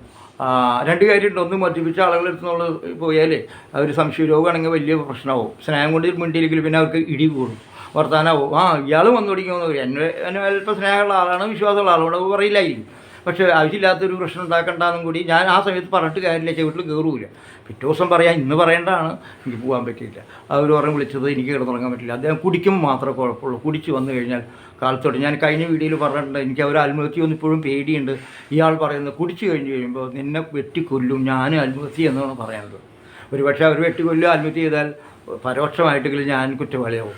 പക്ഷേ ഇതിൻ്റെ പിന്നിൽ കിടക്കുന്നത് മദ്യമാണ്. പക്ഷേ ഈ മദ്യമൊന്നും ആർക്കും ഒരു പ്രശ്നമല്ല. ഇവിടെയുള്ള ഇപ്പോൾ മദ്യം വേണ്ടില്ലേ, ഈ IT പാർക്കിൽ കൊടുക്കണമെന്ന് അതിൻ്റെ കമ്മീഷണർ, എക്സൈസ് കമ്മീഷണറല്ല, ഇതാണ് ടൂറിസം വകുപ്പിലത്തെ യോഗം കൂടി ഡ്രൈ ഡേ മാറ്റണം തിരിച്ചു. അപ്പോൾ ഇവിടെ എത്ര ഗംഭീരമായിട്ട് പറഞ്ഞു, മൂത്രം ഒഴിക്കണമെങ്കിൽ മുഖ്യമന്ത്രിയുടെ അനുമതി കിട്ടുന്ന കാലമാണ്, സ്ഥലത്താണ്. ഇവിടെ ഒരു കമ്മീഷണർ യോഗം വിളിച്ചെന്ന് പറഞ്ഞാൽ പിന്നെ ഒരു വിശ്വസിക്കൂ. കടക്കപ്പുറത്തെന്ന് പറയുന്ന ആളുകളുടെ നാട്ടിൽ ഇതിങ്ങനെ സംഭവിക്കൂ. എന്നിട്ട് ആരോടത് പറയണേ? ഈ സൂത്ര വഴി കൂടെ കടക്കാൻ നോക്കിയതാണ്, അത് പുറത്തേക്ക് വന്നു എന്ന് മാത്രം. ഇപ്പോൾ അത് നിർത്തൽ റിയാസ് എന്ന് അറിയേണ്ടതാവില്ല, ഇതൊക്കെ അറിഞ്ഞു. റിയാസ് അറിയുമ്പോൾ നമ്മുടെ മൂത്തണ്ണനും അറിയാതില്ല, അദ്ദേഹം കൂടി അറിഞ്ഞിട്ടാണ് ഇതെല്ലാം ചെയ്യുന്നത്. അദ്ദേഹമാണല്ലോ ഇതിൻ്റെ ഈ കേന്ദ്രത്തിൽ ഇരിക്കുന്നത്, വേറെ ആരും ഇവിടെ നട്ടിലുള്ളവരുണ്ട്, ആരും ഇല്ല എന്നുള്ളതാണ് കാര്യം. ഞാൻ ഇപ്പോൾ ഈ അടുത്ത് ഞാൻ ഇന്നലെ പറഞ്ഞു, നമ്മുടെ സലീം രാജിൻ്റെ കാര്യം പറഞ്ഞപ്പോൾ ഒരു നമ്മുടെ സുഹൃത്ത് തന്നെ മുഖ്യധാര മാധ്യമങ്ങളെക്കുറിച്ച് ഭയങ്കരമായി സംസാരിച്ചു. ഞാൻ ചോദിക്കുന്നത്, TP ചന്ദ്രശേഖരനെ കൊന്നപ്പോൾ നിങ്ങളടക്കമുള്ള ആളുകൾ എതിർത്തുവോ എന്നാണ് എൻ്റെ ഇപ്പോൾ ചോദിക്കുക. വളരെ എൻ്റെ ആത്മാർത്ഥ ഇപ്പോഴും സ്നേഹം ബഹുമാനമുള്ള ആളാണ്, പേര് പറയുന്നില്ല, എനിക്ക് പേടിയൊന്നും ഉണ്ടായിട്ടില്ല, വേണ്ടാന്ന് വെച്ചിട്ടാണ്. അതുപോലൊരു നിര ആളുകൾ ഈ പൂക്കാസയുടെയും ഒക്കെ പത്രാധിപരും കൈരളിയിലും ഒക്കെയുള്ള ആളുകളുണ്ടല്ലോ, കവികളായിട്ടുള്ള ആളുകൾ, എന്തേ TP ചന്ദ്രൻ വന്നത് തെറ്റാണെന്ന് ഞാൻ പറഞ്ഞായത്. എന്നിട്ട് മുഖ്യധാര പത്രങ്ങളെ മാത്രം കുറ്റം പറയുന്നതിൽ എന്തർത്ഥമുള്ളത്? എന്തെങ്കിലും പറയുക മുഖ്യധാര പത്രം നുണ പറയില്ല എന്നല്ല ഞാൻ പറയുന്നത്. ഇപ്പോൾ കണ്ടില്ലേ ഒരു പാഠപുസ്തകം, മലയാള പാഠപുസ്തകം 3-ാം പാഠപുസ്തകം തിരക്കില്ലാണ്ട് ഒരു ചിത്രം കൊടുത്തിട്ടുണ്ട്, അച്ഛൻ അടുക്കളയിലേക്ക് എത്തിച്ചിട്ടുണ്ട്, അച്ഛനെ ചേരാനെ ഏൽപ്പിച്ചിട്ടുണ്ട്. അത് വലിയൊരു മാറ്റമാണ് വാസ്തവത്തിൽ. അപ്പോൾ ചിലർ പറഞ്ഞു ഞങ്ങൾ കാലങ്ങളെ ചെയ്യുന്നുണ്ട്. ഇപ്പോൾ ഞാൻ അടുക്കളയിലൊക്കെ ആവശ്യം വന്നപ്പോൾ എല്ലാവരും കൂടെ കൂടുന്നുണ്ട്, നല്ലൊരു കാര്യമാണ്, അവർക്കും സന്തോഷമാണ് വാസ്തവത്തിൽ. നമുക്ക് സന്തോഷം കൊണ്ടല്ല, അവർ ആശുപത്രി പോകാണ്ടിരിക്കാനും കൂടിയാണ് ഞാൻ കൂടെ പോകുന്നത്. പക്ഷേ ഒരു കല്യാണം കഴിഞ്ഞ കുട്ടികൾ വാസ്തവത്തിൽ രണ്ടുപേരും കൂടി പാചകം ചെയ്ത വലിയ സന്തോഷമായിരിക്കും. ഈ കെട്ടിപ്പിടിച്ച് പ്രണയിക്കുന്നതിനേക്കാൾ നല്ലത് ഒരു സാമ്പാറിൻ്റെ കഷ്ണങ്ങളിൽ അരിയുമ്പോൾ ഒരാൾ അരികയും മറ്റാൾ വർത്താനം പറയുകയും ചിരിയും ഒരു കഷ്ണം മേത്തേക്ക് എറിയുന്ന അങ്ങനത്തെ രീതിയിലുള്ള ഒരു പ്രണയം, അത് കാര്യം നടക്കും, വീട്ടിൽ നന്നാവും, അവർക്കും നല്ലതാണ് വാസ്തവത്തിൽ. വെറുതെ ഗോഷ്ടി കാണിക്കാൻ ഊട്ടിക്കും എല്ലായിടത്തൊന്നും പോകണ്ട, അവനവൻ്റെ വീട്ടിൽ നടത്താം. ശരിക്കും ഇനിയുള്ള കുട്ടികളൊക്കെ അങ്ങനെ ചെയ്യണം. പാത്രം തേക്കുമ്പോൾ അവർ നമ്മൾ കൂടി തേക്കുക, നമ്മൾ കഴുകുക, അവർ കക്കൂസ് കഴുകുമ്പോൾ നമ്മൾ വെള്ളം ഒഴിച്ചു കൊടുക്കുക. അത് അങ്ങനെ ഒരുമിച്ച് ചെയ്യുമ്പോൾ ഒരു സുഹൃത്താക്കി മാറ്റണം ഭാര്യയെ. ഞാൻ ചെയ്തെന്നല്ല പറയട്ടെ, എനിക്കൊന്നും പറ്റുന്നില്ല, പറ്റാത്ത കാര്യമാണ്. ഇപ്പോഴും അയാളെ ഇപ്പോൾ കുറച്ച് ഞാൻ ലിബറലാകുമ്പോൾ അയാളൊക്കെ ചില വിമർശനങ്ങൾ നടത്തും, കടുത്ത വിമർശനങ്ങളൊക്കെ നടത്തുമ്പോൾ എനിക്ക് ദേഷ്യം വരും. ഇത് എന്തത് ഈ പെണ്ണുങ്ങൾക്ക് ഇത്രയും നാവ് പൊന്തിച്ചു എന്ന് തോന്നി. ഞാൻ എൻ്റെ പുരുഷ ബോധം ഉണ്ടല്ലോ അങ്ങനെ പൊന്തി വരും. പിന്നെ ഞാൻ അങ്ങനെ പറയാൻ പാടില്ല, ഞാൻ ഭയങ്കര പുരുഷ മേധാവിത്തിനെതിരായിട്ട് സംസാരിക്കുകയും സ്ത്രീകളുടെ കുന്തറപ്പ് എന്നൊക്കെ പറഞ്ഞ് അങ്ങനെ പറയാൻ പാടില്ല. അപ്പം ഞാൻ കൂൾ ഡൗൺ ആവണം. വാസ്തവത്തിൽ ഉള്ളിൻ്റെ ഉള്ളിൽ തിരഞ്ഞു വരുന്നുണ്ട്, ഒരു അട്ടടിക്ക് കൊല്ലാനൊക്കെ തോന്നും വാസ്തവത്തിൽ. പക്ഷേ അത് നമ്മുടെ ഉള്ളിൻ്റെ ഉള്ളിൽ കിടക്കുന്ന ഈ പുരുഷ ബോധമാണ്. അവർക്കും ദേഷ്യം വരും. ആ ദേഷ്യം വരും, അവർക്ക് ദേഷ്യം വരാൻ പാടില്ല, അതും നമുക്ക് ദേഷ്യം വരാമെന്നും വേണ്ടിയാണ് പഠിച്ചിട്ടുള്ളത്. അത് ശരിയായിട്ടുള്ളത്. അപ്പോൾ ഞാൻ പറഞ്ഞത് ഇത്രയൊക്കെയാണ്. ഈ നമ്മുടെ ഈ സംഗതികളൊക്കെ ഇതിനോട് ബന്ധപ്പെടുത്തി ചെയ്തതിന് കുറച്ചുകൂടി നന്നാവും എന്നാണ് എനിക്ക് തോന്നിയിട്ടുള്ളത്. ഈ മദ്യത്തിൻ്റെ കാര്യത്തിൽ ഞാൻ അതിലേക്കാണ് വരുന്നത്, മുറിഞ്ഞുകൊണ്ട് മദ്യത്തിൻ്റെ സമയത്ത് ഇയാളെ സ്നേഹിക്കുന്നു അവർ, പക്ഷേ മദ്യം കഴിച്ചാൽ അവർ ഇങ്ങനെ ചെയ്യുന്നു. എന്ത് ചെയ്യും? ഞാനും എന്ത് ചെയ്യും? പണ്ട് കാലത്തൊക്കെ കയ്യും കാലും കെട്ടിയിട്ടുള്ള ചരിത്രമുണ്ട്. മോനെ കയ്യും കാലും കെട്ടിയിടൂ എന്നെന്ന് പറയും കുടിച്ച ആളുകൾ. സ്നേഹം കൊണ്ട് ഞാൻ കെട്ടിയിടും, 2 മണിക്കൂർ കഴിയുമ്പോൾ അയാൾ അഴിക്കാമെന്ന് പറയും. അങ്ങനെ ആളുകളുണ്ട് പലരും. അവർ കുടിച്ചിട്ട് കയ്യൊക്കെ തിരുമ്പി ചെളിയിൽ കപ്പലിൻ്റെ ഒക്കെ വായിൽ കുത്തി തിരിയ ചരിത്രം ഞാൻ കണ്ടു. ഞാൻ ഈ ജീവിതമായി കണ്ടാണ്, അതുകൊണ്ടാണ് മദ്യത്തിനെതിരെ സംസാരിക്കുന്നത്. എന്നാൽ ഞാൻ വിമർശനമുണ്ട് എനിക്ക് പലപ്പോഴും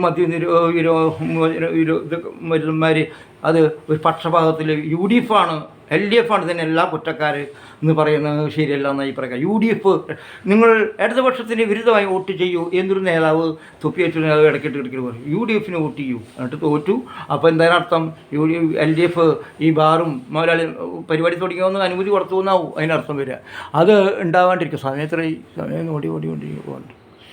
അപ്പോൾ ഞാൻ ചുരുക്കുകയാണ്. അപ്പോൾ അങ്ങനെയല്ല വേണ്ടത്. ഇപ്പോൾ വാസ്തവത്തിൽ ഇതിനെതിരായിട്ട് എല്ലാവരും ഒത്തിരി അത്രത്തോളം അപകടം. മദ്യം മാത്രമല്ല, ലഹരി, നമ്മുടെ കുട്ടികളെ ലഹരിക്ക് അടിമയാണ്. നമുക്ക് അവരെ നിലനിർത്താൻ സാധിക്കുന്നുണ്ടോ? ഓരോ കുട്ടികളുടെയും അവസ്ഥ മരിച്ചത് നോക്കൂ. ഈ അടുത്ത കാലത്തൊക്കെ മരിച്ച കുട്ടികൾ 20-25 കൊലപാതകത്തിൽ കുട്ടികൾ 20, ഇതെല്ലാം മയക്കുമരുന്നിന് അടിമപ്പെട്ടതാണ്. ഈ സമയത്ത് തീർച്ചയായിട്ടും ദേവസ്വമന്ത്രി പ്രകാശൻ പറഞ്ഞ പോലെ തന്നെ കോടതി സമരം തീർച്ചയായിട്ടും എന്തെങ്കിലും വിജയിക്കും തന്നെ ആഗ്രഹിക്കാനാണ് ഞാൻ ആഗ്രഹിക്കുന്നത്. ആ വിജയിക്കേണ്ടത് സമൂഹത്തിൻ്റെ ചുമതലയാണ്. വാസ്തവത്തിൽ 10-15 വർഷമായി ഇത് നടക്കുന്നു. 5000 കണക്ക് നോക്കുകയാണെങ്കിൽ 5592 ദിവസമായി. ഇന്നേക്ക് വേണം 3 ഉണ്ടാവും. അതിൽ ആലപ്പാട് സെബി മുതൽ പാണപ്പറമ്പ് ജിജീഷ്, പാലക്കാട് രാകേഷ്, അതുപോലെ അരിമ്പൂർ കൊടക്കാട് കായിപ്പുറത്ത് ഓമനോ, അടുമ്പുകുളം ആൻ്റണി, ഇവരൊക്കെ കുറച്ച് പേരെ ഞാൻ പറയുന്നുള്ളൂ, ഇവരൊക്കെ ഇരുന്നുകൊണ്ടിരിക്കുകയാണ്. അപ്പോൾ ശരിയാണ്, ഇപ്പോഴും അങ്ങനെ സന്തോഷിക്കാനാണ് ആഗ്രഹിക്കുന്നത്. ഇത് എന്തെങ്കിലും വിജയിക്കും എന്ന് ആയിരിക്കും, എന്നിട്ട് വിജയിക്കേണ്ടതാണ് എന്നുള്ളത്, പ്രതീക്ഷയില്ലെങ്കിൽ നമുക്ക് ജീവിക്കാൻ പറ്റില്ലല്ലോ. ഇന്ത്യ എന്തെങ്കിലും രക്ഷപ്പെടും, എന്തെങ്കിലും അത് വിജയിക്കും എന്ന് തന്നെയാണ് ഞാൻ ആഗ്രഹിക്കുന്നത്. എപ്പോഴും മനസ്സ് തകർന്നു പോയ ഒട്ടേറെ വീടുകളിലെ പ്രശ്നങ്ങൾ, മാനസിക പ്രശ്നങ്ങൾ, സാമ്പത്തിക പ്രശ്നങ്ങൾ, കുട്ടികളുടെ പ്രശ്നങ്ങൾ, മനസ്സമാധാനം ഏറ്റവും വലിയത് എന്ന് ആണ് എനിക്ക് തോന്നിയിട്ടുള്ളത്. എന്തായാലും ഈ സന്ദർഭത്തിൽ ഈ മദ്യശാല സമരവും കൂടി വലിയൊരു ജനാധിപത്യ പ്രക്രിയയെ സജീവമാക്കുന്ന, എപ്പോഴും പോലെ സക്രിയമാക്കുന്ന ഒരു ഇടപെടലായി നാം കാണണമെന്ന്. വെറുതെ നമ്മൾ വലിയ വർത്തമാനം പറഞ്ഞ് വിയറ്റ്നാമിൻ്റെ കാര്യം, പലസ്തീൻ്റെ അതൊക്കെ പറയും. തൊട്ടടുത്തുള്ള നാട്ടിലത്തെ പ്രശ്നങ്ങൾ ആരും തിരിച്ചറിയില്ല. അതിനൊരു ധൈര്യം ഉണ്ടാവില്ല, വാസ്തവത്തിൽ ധീരത ഉണ്ടാവില്ല. എല്ലാവരും വാചകത്തിൽ ഒതുങ്ങുന്ന ആളുകളാണ്. ഫേസ്ബുക്കിലും ഒക്കെ ഷെയറും പോസ്റ്റും ഒക്കെ ചെയ്യാൻ കണ്ടാൽ മഹാസംഭവമാണെന്നൊന്നും. ഇപ്പോഴും ഞാൻ ആലോചിക്കും, സിറ്റി ജോസഫിനെ ഞാൻ ആലോചിക്കും. അദ്ദേഹത്തിൻ്റെ കാര്യം പറഞ്ഞപ്പോൾ ഞാൻ ഇപ്പോൾ ആലോചിച്ചു, അദ്ദേഹത്തിന് കുഴിച്ചിട്ടില്ല, ഇനിയിപ്പോൾ എന്നാലും എൻ്റെ മനസ്സിൽ മനുഷ്യൻ, മനുഷ്യൻ, അയാളൊന്നും പറയാതെ തന്നെ നമ്മളെല്ലാം കൂടി അയാൾക്ക് ഒരു കേക്ക് മേടിച്ച് മുറിച്ച് കൊടുത്ത് അദ്ദേഹത്തെ ആദരിക്കാനൊക്കെ തീരുമാനിച്ചിട്ട് എത്രയോ കൊല്ലം കഴിഞ്ഞു. മരിച്ചപ്പോൾ അനുസ്മരണ പുസ്തകം ഇറക്കാൻ തീരുമാനിച്ചു. അതിനുശേഷം ആയിരക്കണക്കിന് പുസ്തകങ്ങൾ ഇതിൽ ബന്ധപ്പെട്ട ആളുകളെല്ലാം ഇറക്കുകയും ചെയ്തു. ഇപ്പോഴും CT ജോസച്ചൻ വിസ്മൃതി ആരുമില്ല ചോദിക്കാൻ, പിന്നെ അതിൻ്റെ ആവശ്യമില്ല എന്ന്.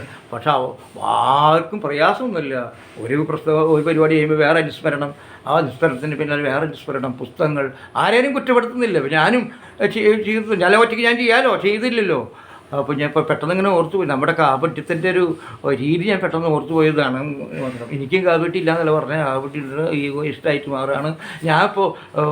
ചിലർ പ്രശസ്തി കിട്ടും, ചിലർക്ക് അവാർഡൊക്കെ കിട്ടും, ചില പുസ്തക കണ്ണിയുണ്ടൊക്കെ ആകുമ്പോൾ അവമാരിയായിരിക്കും എന്താ പറയൂ, അതുവരെ നമ്മളോട് ചെറിയാൻഷി അല്ലെങ്കിൽ സഖാവെ അല്ലെങ്കിൽ ചേട്ട എന്നൊക്കെ വിളിക്കുന്ന ആളുകൾ ഇപ്പോൾ അതൊക്കെ ടോൺ മാറും, ചെറിയാനാവും എന്നൊക്കെ പറഞ്ഞ് ഞങ്ങളിലൂടെ നിങ്ങൾക്ക് കൂടി പ്രശസ്ത ആവാം എന്ന് പറഞ്ഞിട്ട് സൂചന നൽകും. അപ്പോൾ ഇപ്പോൾ ഞാൻ ആ പരിപാടി നിർത്തി ഇങ്ങോട്ട് കാണിക്കുന്ന അതേ രീതിയിൽ തന്നെ പെരുമാറാൻ നോക്കും. പലപ്പോഴും അത് നമ്മൾ ചെറുതാവുന്നു എന്നാണ്. ഞാൻ കൂടുതലേക്ക് നീട്ടുന്നില്ല. വാസ്തവത്തിൽ ഞാൻ സമ്മപ്പിയാണ്. വാസ്തവത്തിൽ ഇത് നിർത്താൻ പോവുകയാണ്, നേരം കൂടിക്കൊണ്ടിരിക്കുകയാണ്.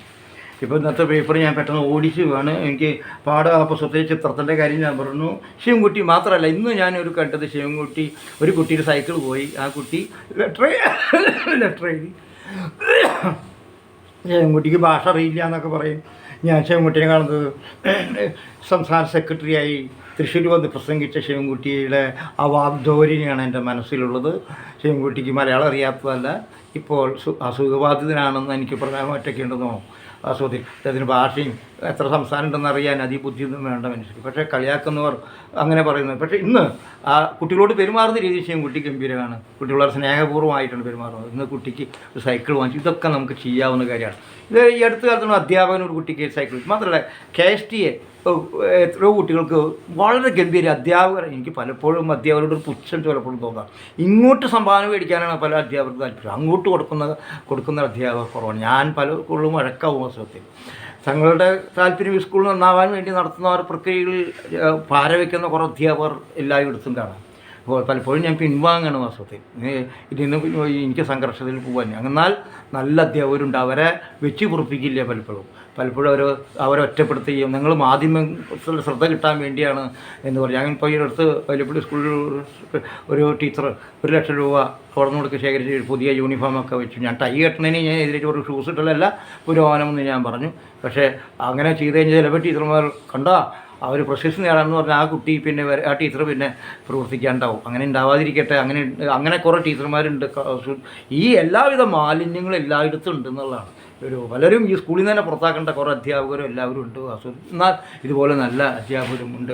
ഈ അടുത്ത് ഞാൻ IIFT ഞാൻ യോഗത്തിന് ഈ മൊത്തത്തിൽ സമയം എത്രയായിരുന്നു നോക്കട്ടെ കേട്ടോ, സമയമായ പോയിണ്ടായിരുന്നു. അപ്പോൾ അവിടെ മോത്തിയിലാണ് ഞങ്ങൾ പണ്ട് നിന്നിപ്പോൾ മോത്തിക്ക് എന്നോട് കണ്ട വശം പറഞ്ഞു, നിങ്ങളുടെ ഡ്രസ്സ് ഇട്ട് ഞാൻ തന്നെ ഭ്രാന്തനെ വിളിക്കും. ഞാൻ തിരിച്ചാണ് പറയേണ്ടത്. ഞാൻ നിങ്ങളുടെ സ്ഥാനത്ത് വയറ് വെച്ചിട്ട് മൂത്തി ഇതുപോലത്തെ വലിയൊരു കെട്ടിടത്തിൻ്റെ ഉടമ മുതലാളി ആയിട്ടുണ്ടെങ്കിൽ എന്നെ എല്ലാവരും കൂക്കി വിളിക്കുള്ളൂ. താൻ ഇത്ര വലിയ കാര്യങ്ങൾ പറഞ്ഞിട്ട് ഉറപ്പായിട്ട് മുതലാളി ആയിട്ട് സഞ്ചരിക്കുക എന്നെ കൂക്കി ഞാൻ തിരിച്ചൊന്നും പറഞ്ഞില്ല. അപ്പോൾ അരിമ്പൂർ ഗോപിയുടെ ഒരു യോഗം അവിടെ കൂട്ടിയിരുന്നു. അപ്പോൾ അവർ ചോദിച്ചു അരിമ്പൂർ മരിച്ചുല്ലേ? അതെ അദ്ദേഹത്തിൻ്റെ. ഞാൻ പറഞ്ഞു മരിച്ചു. അവൻ വളരെ സ്നേഹമുള്ള ഒരാളായിരുന്നു. അവൻ്റെ ഭാര്യയുടെ ഒരു റിട്ടയർമെൻറ്റ് വിളിച്ചിരുന്നു, എന്നെയും വിളിച്ചു. ഞാൻ പോയില്ല. രണ്ട് കാരണം, ഒന്ന് ഭക്ഷണം കഴിഞ്ഞെങ്കിൽ തിരിച്ചു പോകുന്നു, പിന്നെ ബന്ധം ഉണ്ടാവില്ല, അവരുടെ വീട് കുടുംബം ഒന്നും അന്വേഷിക്കലുണ്ടാവില്ല. നമ്മളൊരു അങ്ങനെ ചെയ്യും. പണ്ട് കാലത്ത് എനിക്ക് പോകാൻ പറ്റുമെന്ന് ഇപ്പോൾ ഓരോ വീടുകളിൽ ഞാൻ പോകുമ്പോൾ എനിക്ക് പറ്റണില്ല. ഇപ്പം എൻ്റെ സുഹൃത്തുക്കൾ പല സൂക്കടയിൽ കിടക്കുന്നുണ്ട്, പോയിട്ടില്ല ഇതുവരെ. പോകണമെന്ന് ആഗ്രഹിച്ചിട്ട് പോകാൻ പറ്റിയിട്ടില്ല. അപ്പോൾ അതുകൊണ്ട് ഞാൻ പോയില്ല. വേറെ ദിവസം പോയി ഗോപിയുടെ വീട്ടിൽ പോകണമെന്നാണ് ഉദ്ദേശിച്ചത്. അവിടെ ഞാൻ പറഞ്ഞു വന്നത് ഇതാണ്, IIT